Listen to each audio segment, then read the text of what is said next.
요한일서 5장 11절에서 13절입니다.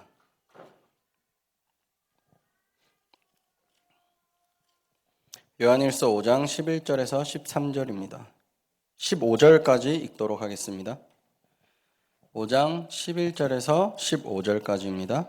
또 증거는 이것이니 하나님이 우리에게 영생을 주신 것과 이 생명이 그의 아들 안에 있는 그것이니라.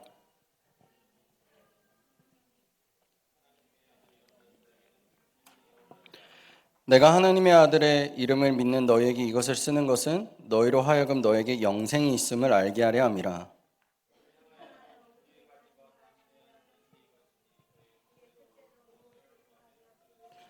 우리가 무엇이든지 구하는 바를 들으시는 줄을 안즉 우리가 그에게 구한 그것을 얻은 줄을 또한 아느니라. 아멘.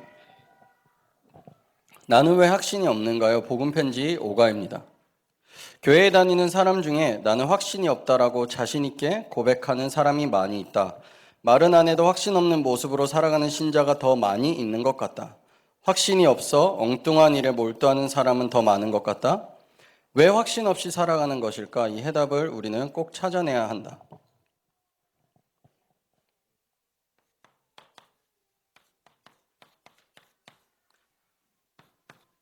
다른 게 문제가 아니라 구원받은지를 모르는 겁니다, 지금.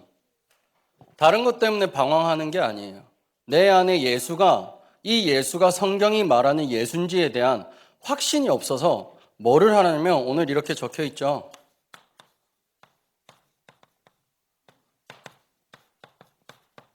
엉뚱한 것에 몰두하고 있다라고 하고 있습니다. 확신이 없으니까요. 확신을 가지려고 말씀 속으로 들어가야 되는데 행위로 들어간다든지 체험으로 들어가는 겁니다. 제 아들이 있고 제가 아버지잖아요. 저희 아들이 저한테 나와오는데 어떻게 나와오는 게 가장 정상적이겠습니까? 첫 번째는 아빠한테 나오면서 이렇게 나오고, 두 번째는 아들이 저한테 나오면서 막 몸을 흔들면서 이렇게 나오고, 세 번째는 아들이 가장 정상적으로 걸어와요. 뭐가 제일 정상이겠습니까? 우리가 방언을 해야 하나님께서 구원하셨다 하잖아요. 내가 구원받을 때만 몸이 떨리거나 몸이 뜨거워야 구원받았다 하잖아요.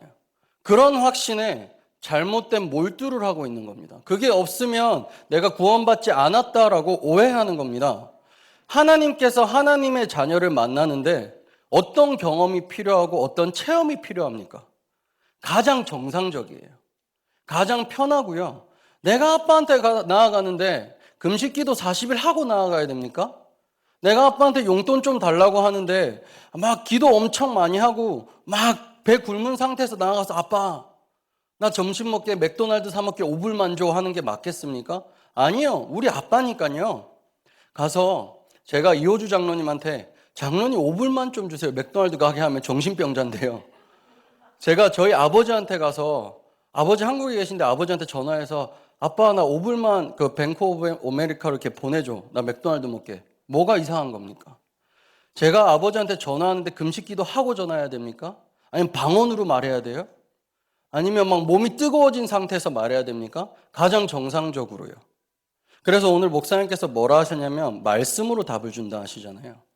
내가 하나님을 믿는 증거는요. 다른 게 아니라 내 안에 살아계신 예수가 증거입니다. 그게 믿어지는 게 증거예요. 몸 뜨거워지는 것보다 믿어지는 게 더 어려운 거 아십니까? 방언하는 것보다 믿어지는 게 더 어렵습니다. 금식하는 거는 누구나 할 수 있죠. 예수 안 믿는 사람들도요, 굶고 기도합니다. 근데 예수가 믿어진다? 이거는요, 금식으로 되는 것도 아니고 방언해서 되는 것도 아니고 몸이 뜨거워진다고 믿어지는 것도 아니에요. 그래서 믿음은 은혜라고 하지 않습니까? 하나님의 선물이라 하지 않습니까? 근데 내 안에 예수가 살아있고 그 예수 안에 생명이 있다 믿어지는 겁니다. 그게 없어서 사람들이 확신이 없는 겁니다. 다른 기준을 가지고 어떤 확신을 가지려고 하는 거예요. 어떤 걸 체험하면 하나님이 살아계신가 깨달아지기, 암이 나으면 예수 믿어지는, 예수가 확실히 믿어진답니까? 아니거든요. 내가 돈이 없는데 돈을 막 많이 벌면 예수가 믿어집니까? 아니에요. 하나님이 은혜를 주셔야 믿어집니다. 그런데 우리 여기 계신 모든 성도님들이 하나님이 믿어지는 겁니다. 예수가 믿어지는 거예요. 그게 증거입니다. 내가 내 안에 예수가 있고 그 안에 생명이 있음이, 그리고 그 예수가 그리스도고 모든 문제 해결자임이 믿어지는 겁니다. 오늘 그 믿음이 많은 사람을 살리는 떡입니다. 떡. 그 믿음이 많은 사람을 전달돼야 돼요. 다락방 하실 때요, 많은 사람들이 틀린 기준을 갖고 있습니다. 오늘 그 모든 내 잘못된 기준이 완전히 무너지고 그리스도라는 해답만 딱 남았으면 좋겠습니다. 사람들이 왜 확신이 없느냐?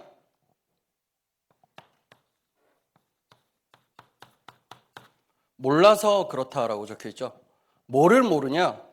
구원받은 자의 생명을 알지 못한다라고 합니다. 왜 알지 못하냐? 구원받은 자는 또 다른 기준이 있으니까요. 구원받은 자는 돈 막 벌어야 되는 거 아니냐? 구원받은 자는 방언해야 되는 거 아니냐? 구원받은 자는 성공해야 되는 거 아니냐? 구원받은 자는 내 자식들 전부 다 하버드 가야 되는 거 아니냐? 이런 기준이 있단 말이에요. 그러니까 열심히 신앙생활 하는데 내 아들 무너져? 나도 무너지는 거예요. 왜냐? 내 안에 예수에 대한 확신이 안 생기거든. 내가 믿는 예수는 내 아들 하버드 보내야 되는데 고등학교 자퇴했네? 그러면 믿어지지가 않는 거예요. 어디 가서 전도도 못해요. 왜냐? 내 아들 이상하니까. 내 아들보다 잘난 아들 갖고 있는 사람들 만나면 복음도 못 전해. 내가 예수 믿으면 100만 불 생겨야 되는데 100만 불 안 생기는 거예요. 나보다 가난한 사람한테 가서는 당신도 예수 믿어야 됩니다 말 잘하면서, 나보다 좀 더 능력 있는 사람 만나면 예수 믿어야 된다 말도 못해요. 그래서 성공이 기준이 돼버리고 다른 게 기준이 돼버리는 겁니다. 다른 것을 기준으로 갖고 있으면 생명이라는 것에 대해서 근본적인 것을 잃어버려요.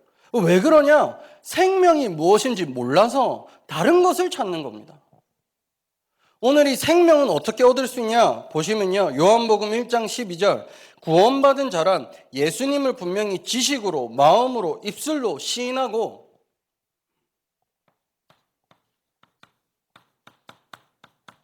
영접한 사람.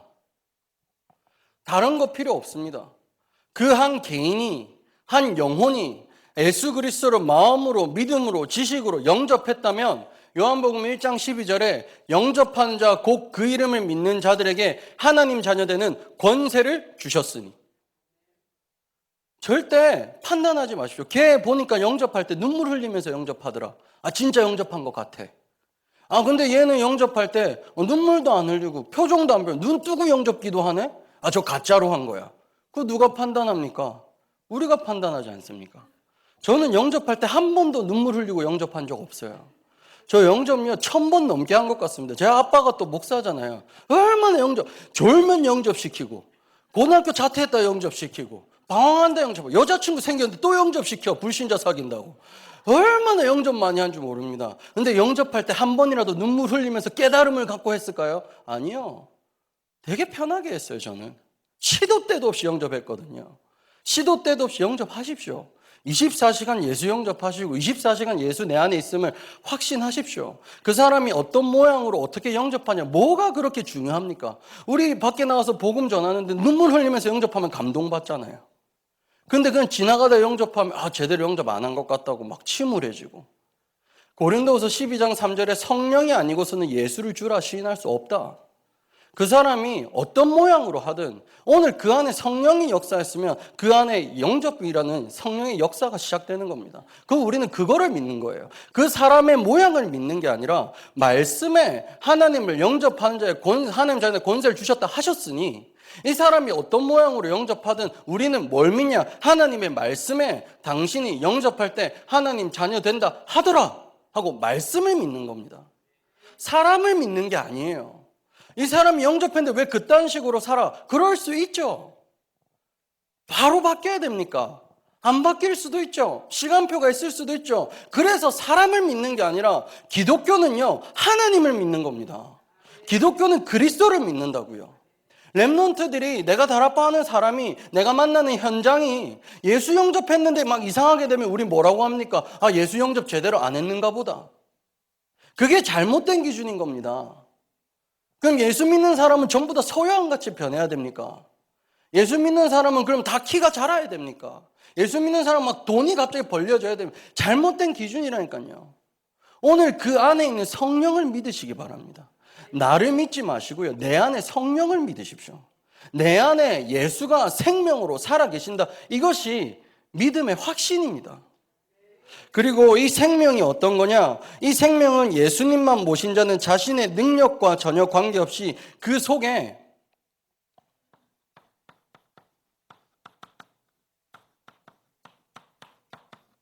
성령이 주장하신다. 생명을 얻은 모든 자에게 누가 그 한 사람의 생각과 마음과 인생을 주장하시냐? 성령이 주장하신다. 어떻게 아냐? 고린도전서 3장 16절 여기 적혀 있습니다. 너는 너희가 하나님의 성전인 것과 하나님의 성령이 너희 안에 계시는 것을 알지 못하냐? 그 렘넌트가 조금 방황해도 그 안에 뭐가 있냐? 성령이 주장하고 계신다. 그 렘넌트가 좀 실수해도 그 안에 누가 있냐? 성령이 주장하고 계신다. 내가 좀 모자라도, 내가 좀 부족해도 내 안에 누가 있냐? 성령이 주장하고 계신다. 제가 아기를 키우다 보니까 요새 유튜브로 뭐를 많이 보냐면 아기를 잘 키우는 방법 이런 거 많이 보거든요. 목사라서 성경만 볼 것 같죠? 그런 거 잘 찾아봐요. 찾아봤는데 괜찮은 부모 4종류 딱 적혀 있더라고요. 첫 번째, 마음이 따뜻한 부모. 그리고 일관적인 부모는 어떠냐? 아이들이 애착이 참 잘 형성된대요. 그래서 아이들이 편하게 잘 자란대.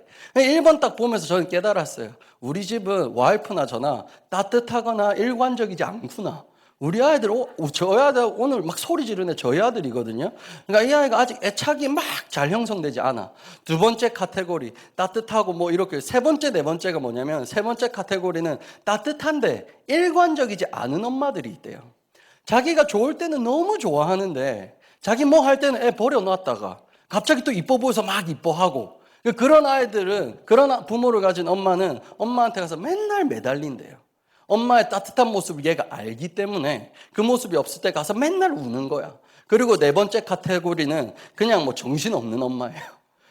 제가 저희 와이프랑 보면서 둘 다 마음속으로 둘 다 이렇게 보면서 서로 쳐다보면서 웃었어. 우리가 어느 1번, 2번, 3번, 4번에 우리 와이프랑 제가 어느 카테고리에 있냐? 3번, 4번이. 너무 부족한 거예요.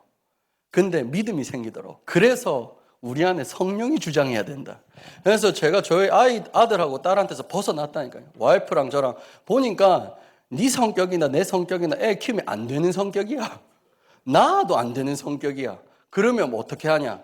성령께 맡기자. 그래갖고 유튜브 보고 결론 났다니까. 하나님, 우린 더 이상 안 키웁니다. 하나님께서 주장하시옵소서.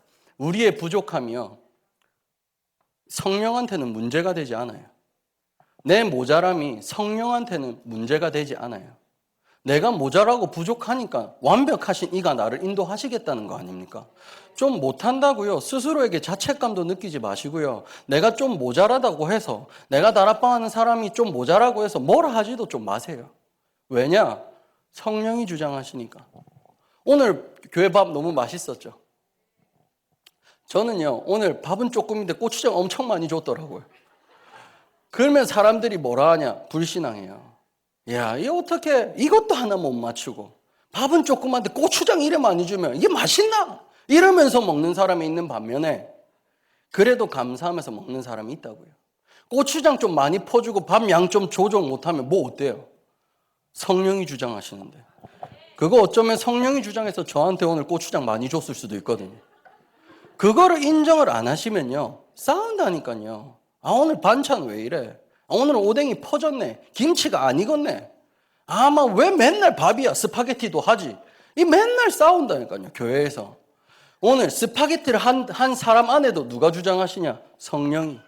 고추장 많이 퍼준 사람도 누가 주장하셨냐? 성령이. 오늘 밥 잘 못 먹은 사람도 누가 주장하셨냐? 성령이. 이거를 모르면요, 싸운다니까요. 근데 사람들이 몰라요. 왜냐? 떡을 떼어주는 사람이 없어서 그래요. 다 속는 거예요.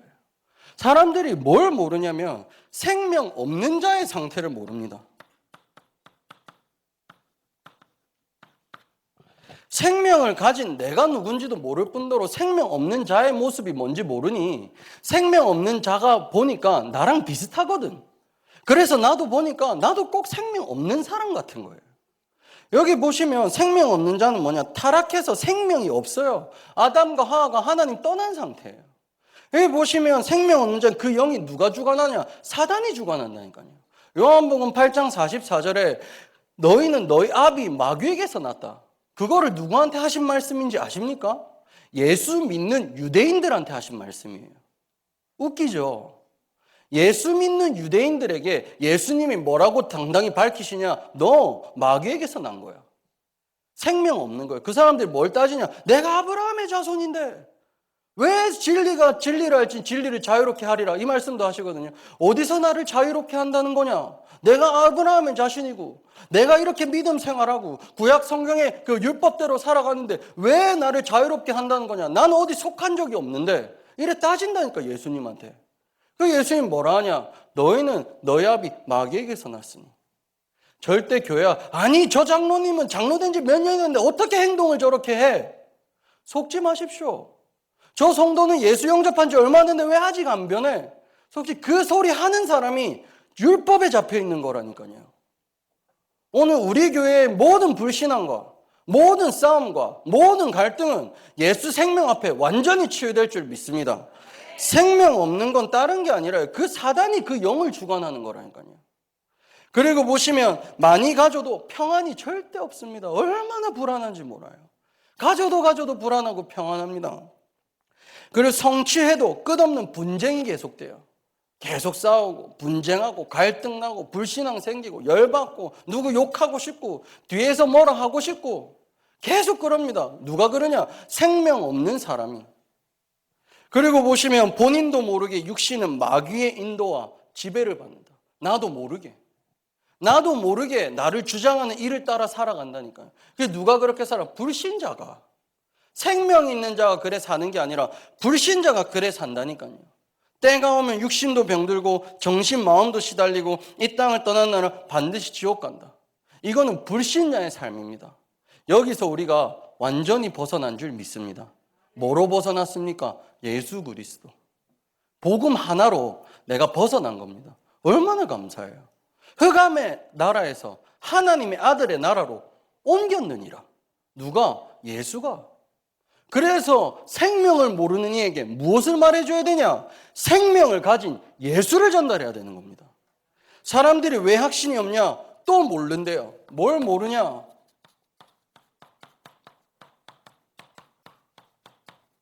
구원받은 자의 축복을 모른다. 그래서 일본의 구원받는 자는 재앙과 보응의 조건에 죄해서 반드시 해방됐다. 구원받은 자는 모든 죄에서 이미 해방된 줄 믿습니다. 허물과 죄로 죽었던 너희를 살리셨도다. 생명의 성령의 법이 너를 죄와 사망에서 해방하였습니다. 하나님의 아들이 오신 게 자기 목숨을 많은 사람의 대속물로 주려 하기 위함이라. 그리스도 3직분 중에 뭐가 생각납니까? 제사장. 그래서 그리스도를 가진 모든 사람, 죄 때문에 오는 저주, 죄 때문에 오는 재앙, 죄 때문에 찾아오는 모든 문제에서 해방된 줄 믿습니다. 그 사람에게 문제가 생겼다. 죄 때문에 온 거 더 이상 아닙니다. 영접했으면요. 나에게 상처, 문제가 생기고 이런저런 일이 생겼다. 죄 때문에 오는 거 더 이상 아니에요. 왜냐? 그리스도 안에 내 죄는 완전히 끝났습니다. 조금 남겨놓고 다 끝냈어요. 그래서 죄 때문에 올 수 있는 저주는 해방된 겁니다. 그러면 나한테 오는 문제와 사건이나 어려움은 뭐냐? 하나님이 주신 것이다. 그거는 하나님이 주신 것이에요. 응답이라고 주신 것이에요. 왜냐하면 그 저주, 그 재앙에서는 나는 벗어났기 때문에. 그리스도를 믿는 것, 구원받은 자는 세상의 짐과 사단의 권세에서 완전 해방된 것이다. 그래서 요한일서 3장 8절에 하나님의 아들이 오신 것은 마귀의 일을 멸하려 하심이니라. 마귀가 나를 이길 수 없습니다.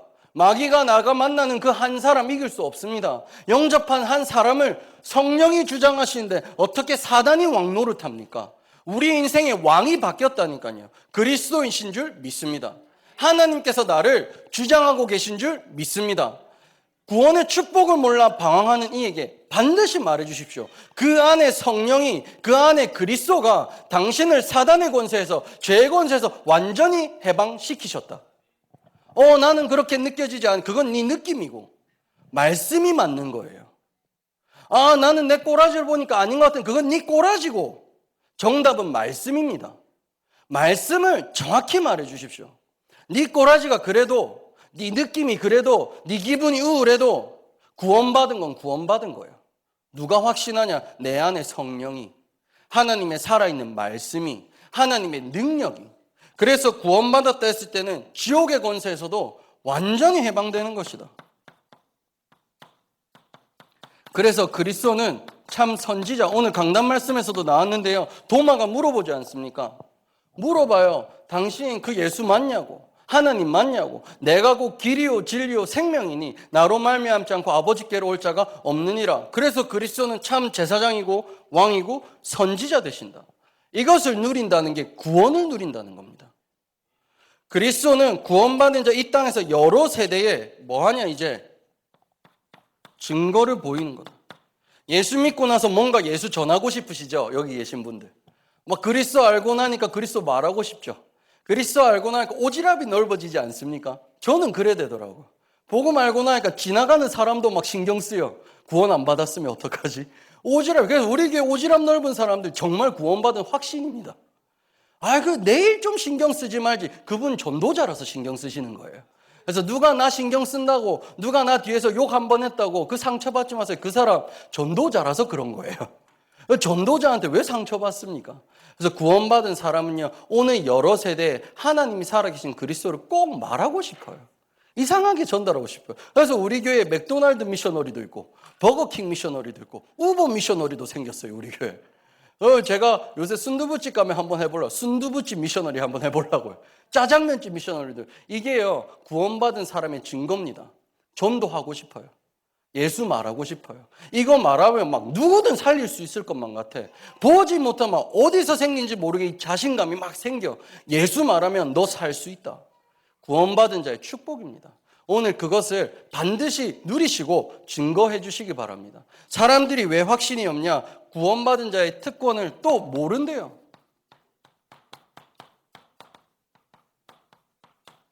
구원받은 자가 어떤 권세를 가졌는지 모른다. 여기 보시면 복음 전파의 특권을 주셨는데 하나님께서 우리를 반석같이, 교회의 역할이 뭡니까? 복음 전파입니다.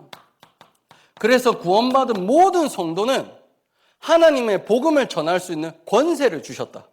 불신자가 하지 못해요. 예수 믿는 사람이 받은 권세. 이 예수 권세 갖고 있으면 뭐라 적혔냐? 사단의 권세를 이길 특권도 주셨다. 그래서 음부의 권세가 넘지 못하리라 하지 않습니까? 복음이 전할 때 모든 음부의 권세가 무너질 줄 믿습니다. 기도응답의 특권도 우리에게 주셨다. 기도하면 응답받을 수 있는 신분을 우리에게 허락하신 겁니다. 하나님의 자녀는 복음 갖고 있기 때문에 전할 수 있고, 하나님의 자녀는 복음 갖고 있어서 음부의 권세를 이길 수가 있고, 하나님의 자녀는 복음 갖고 있어서 응답받을 수도 있습니다. 이거를 보고 누린다고 합니다. 내가 누군지를 아는 거예요. 내게 있는 축복, 권세가 무엇인지를 알기 시작하는 겁니다. 권세가 주어졌구나. 생명 살릴 권세, 흑암을 결박시킬 권세, 모든 불신앙을 물리칠 권세, 모든 갈등을 이길 권세를 예수 믿는 자에게 주셨구나. 사람들이 왜 확신이 없습니까? 또 모른대요. 생명 얻는 방법, 생명의 방법을 몰라서 그렇다고 합니다. 삶의 방법을 몰라서 그렇다고 합니다. 오늘부터 모든 성도들님의 삶이 옛 틀이 깨어지고 이 안에서 새 틀로 새롭게 시작될 줄 믿습니다. 성도는요, 성령이 인도합니다. 그래서 여기 보시면 뭐라 적혀 있냐? 염려를 버려라. 왜? 우는 사자와 같이 삼킬 자를 찾는다.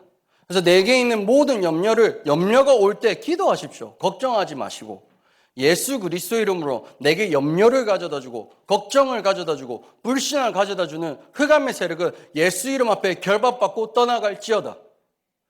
여기 보시면 자기를 완전히 포기할 때 그리스도를 알고 누려보십시오. 내가 필요 없는 게 깨달아집니다. 내 계획과 내 생각과 내 나라는 창세기 3장이 더 이상 필요가 없어요. 나를 포기하게 되는 응답 속에 들어오시기를 축원드립니다. 숨은 계산 반드시 버려라. 이거 진짜 위험한데요. 사람들이요, 그 숨은 계산이 있어요. 내가 예수 믿으면 뭐 이거 주시겠지, 예수 믿으면 뭐 저거 생기겠지 하는 숨은 계산, 이거요 그리스도 앞에 치유될 수 있습니다. 내게 있는 잘못된 동기, 내게 있는 숨은 동기, 내게 있는 잘못된 기준 어떻게 이겨내시냐? 이겨내시는 다른 방법이 아닙니다. 또 그리스도. 오늘도 그리스도. 내일은 뭐 하실래요? 네, 그리스도. 일주일 뒤에 뭐 하실 거예요? 1년 뒤에는요. 그 까먹으면 우리 목사님 오늘 뭐라 하셨어요? 그리스도를 누리지 못할 때 속는다 했잖아요. 매일 그리스도를 누리시기 바랍니다. 성령의 인도를 받으면 무슨 일이 내게 일어나냐? 삶의 중심을 어떻게 돼야 되냐? 삶의 중심은 예수 그리스도. 삶의 우선은 기도. 삶의 전부는 복음 전파. 그래서 성령의 인도는 다른 걸로 시작되는 게 아니라 내게 주신 복음과 내게 주신 기도와 이 전도로 하나님께서 반드시 인도하십니다. 성령인도 어떻게 받냐 할 때 사람들이 몰라서 꿈을 꿔야 된다, 뭘 봐야 된다 생각하거든요. 이래서 다른 데로 들어가는 거예요. 성령인도 정확합니다. 말씀으로, 기도로, 전도로. 하나님의 말씀을 따라가고 기도하시고 전도를 중심으로 생각하시면, 어떻게 사람을 살릴지 생각하시기 시작하시면 하나님께서 성령으로 인도해 주십니다. 내 입술도 주장하시고 마음도 주장하십니다. 그래서 마지막으로요, 치유. 오늘 그 사람에게 오래 있던 문제가 뭐냐? 제사입니다. 어제도 한 친구를 만났는데 어릴 때부터 조현병이 와가지고요, 소리 듣고 뭐 여러 사람 앉아있는데 가면요, 이런저런 사람들이 자기 소리를 막 한대요. 한 번도 한 적 없는데 지 혼자 생각하는 거예요. 이런저런 소리 막 들리고. 근데 이 아이를 두고 부모님들이 저한테 내 아들 좀 치유해달라 하는데요, 부모님들이 제일 모르는 게 뭐냐? 자기들한테 똑같은 문제가 있다는 걸 몰라요. 집안에 오랫동안 있었던 제사, 그 이념, 잘못된 사상, 잘못된 개념, 그것이요 내 아들 다 망가뜨리는 겁니다. 부모님의 영적 문제가 아들한테 그대로 전달되는데요, 우리는 아들만 문제 있다, 내 딸만 문제 있다라고 오해합니다. 그래서 그 집안에요 오래된 거 있어요. 이게요 어제 있던 게 아닙니다. 오래된 것이 있다니까요. 그것이 내 자식에게, 내 후대에게 그대로 전달된 거예요. 내 아들한테만 그 문제 있는 거 아닙니다. 정확히 보면요, 나한테 똑같은 문제 있어요. 오래됐다니까요. 이거를 빨리 무너뜨려야 되는데, 죽은 자의 소원이 뭔지 아십니까? 사람이 지옥을 갔든 천국을 갔든 그들의 소원, 누가복음 16장 19절에서 31절에 그 부자가 죽어서 뭐 부탁하는지 아십니까? 제발 그 선지자 하나 보내갖고 내 후대들 살려달라고. 지옥을 갔든 천국을 갔든 그들의 소원 중에 소원은 내 후대가 복음 받고 생명 얻기를 원하는 겁니다. 그런데 우리가 그걸 모르고 죽은 자를 섬기잖아요. 귀신을 섬기잖아요. 제사 지내잖아요. 오늘 그것들요 완전히 무너뜨려야 됩니다. 복음에 확신 있는 사람, 예수면 모든 것인 사람한테 이거요 더 이상 필요 없습니다. 제사요 후진 거고 비성경적이고 비과학적이고, 제사 숭배로 제사 이후에 오는 모든 문제들은 뭐냐? 고린도전서 10장 20절. 제사 이후에 오는 문제가 뭐냐? 귀신하고 교제하는 겁니다. 우리 집에 오래됐던 그 개념, 그 이성, 그 관념, 그 사상, 그 많은 것들, 귀신하고 교제하는 행위예요. 별거 아닌 것 같죠? 그냥 내 아이가 아니면 내가 예수보다 이것 조금 더 좋아하는 것 같죠? 아니에요. 그거요 그 아이도 모르게 그 사람도 모르게 귀신하고 교제하는 겁니다. 복음보다 뭔가 한 가지 더 강조될 때, 복음보다 뭔가 한 가지 더 증거될 때 그게 괜찮을 것 같죠? 죄송하지만요 우상숭배는 귀신하고 교제하는 겁니다. 제가 언제 자살하고 싶었냐? 여자친구 사귈 때. 사귈 때마다 자살하고 싶더라고요. 내 인생의 해답이 여자친구라 생각했는데 내 여자친구 사귀면 행복해야 하는데 왜 그래 자살하고 싶을까요? 귀신하고 교제했다니까요, 제가. 여자를 만난 게 아니에요. 그 사람이 도박을 한다, 갬블을 한다. 그 사람이 그냥 도박하는 것 같습니까? 가서 야, 너 도박 좀 하지 마, 돈 좀 날리지 마 하면 왜 그 말 안 들을까요? 그 사람 귀신하고 교제하고 있거든요. 그래서 그 사람한테 너 좀 잘 살아봐, 좀 최선을 다해봐, 아 네가 좀 정신 차려라, 왜 말 안 듣냐?